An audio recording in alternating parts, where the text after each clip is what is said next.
এদিন মানিকচকের মথুরাপুর এবং নাজিরপুরের মাঝামাঝিতে নিরঞ্জনপুর মৌজার নিমতলী এলাকায় মানিকচকের দমকল কেন্দ্র স্থাপনের জন্য জমি চিহ্নিতকরণ করলেন মানিকচকের বিধায়ক গৌরচন্দ্র মণ্ডল।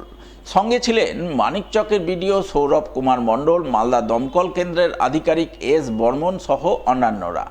এদিন তারা সকলে মিলে নাজিরপুরের নিমতলীতে দমকল কেন্দ্র স্থাপনের জন্য জমি চিহ্নিতকরণ করেন এবং আগামী দিনে দমকল কেন্দ্র গড়ে তোলার কাজ শুরু করার পূর্বে প্রয়োজনীয় কাগজপত্র প্রস্তুত করার কাজ আজ থেকেই শুরু করেন।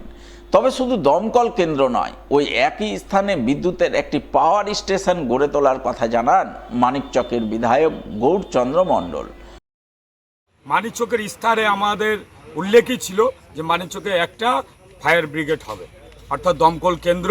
ইতিমধ্যে আপনারা দেখেছেন যে আমাদের জনপ্রিয় মুখ্যমন্ত্রী শুভেন্দু অধিকারী মহাশয় বাজেটে ঘোষণা করেছে রীতিমতো ফায়ার ব্রিগেডের ডিভিশন অফিসার, ওসি, বিডিও সাহেব, আমরা অনেকবার এর আগেও জমি পরিদর্শন হচ্ছে, আজকে ফাইনালি জমি পরিদর্শন হচ্ছে যেখানে ফায়ার ব্রিগেডটা হবে আর কি। তো দমকল কেন্দ্র যেখানে হবে তার জমি পরিদর্শন, এবার বাকি কাগজগুলো পাঠালে এর কাজ চালু হবে। আমরা খুশি, গর্বিত, এবং আমি মানিকচকের বিধায়ক হিসাবে গর্বিত যে মানিকচকের যে আশা ছিল, ভরসা রেখেছে, সেই আশাটা পূরণ হতে যাচ্ছে। এবং পাশাপাশি পাওয়ার স্টেশনও হবে এইখানে, যে ভুতনি লাইনের সমস্যা চলছে ইলেকট্রিকের, তারপরে মানিকচকে বিভিন্ন জায়গায় গ্রামগঞ্জের সমস্যা তৈরি হচ্ছে, এটা কথা হয়েছে। এর আগে ওরা চেষ্টা করেছিল, করেনি, সরকার রাজি হয়নি, করতে পারেনি। আমাদের সরকার একদম অ্যাক্টিভ কাজ করতে আমরা চাই সবসময় মানুষের জন্য, তার জন্য এইখানে ইলেকট্রিকের পাওয়ার হাউসও হবে, আর এদিকে একদিকে ফায়ার ব্রিগেড হবে। এদিকে এদিনই মানিকচকের ভুতনির দক্ষিণ চণ্ডীপুর গ্রাম পঞ্চায়েতে এক কমিউনিটি হল নির্মাণ কাজের শুভ সূচনা হয়। ফিতে কেটে নারকেল ফাটিয়ে কাজের আনুষ্ঠানিক সূচনা করেন মানিকচকের বিধায়ক গৌরচন্দ্র মণ্ডল।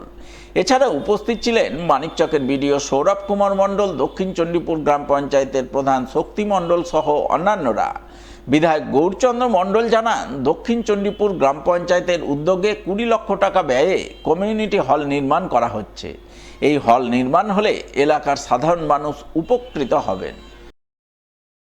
20,17,495 টাকার ফিফ এফএফসির টাকা দিয়ে এখানে দক্ষিণ চণ্ডীপুর গ্রাম পঞ্চায়েতের একটা কমিউনিটি হলের সূচনা হলো, তার ভিত্তি স্থাপন হলো, কাজ শুরু হবে।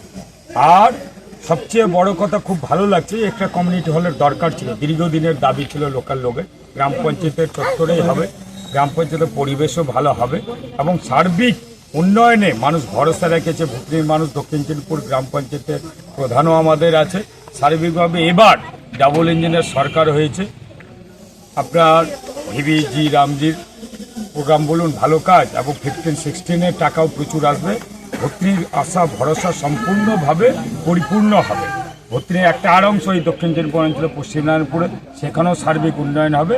এবার মানুষ, ভুতনির লোক উন্নয়নটা দেখবে, পঞ্চায়েত কী কী কাজ করছে।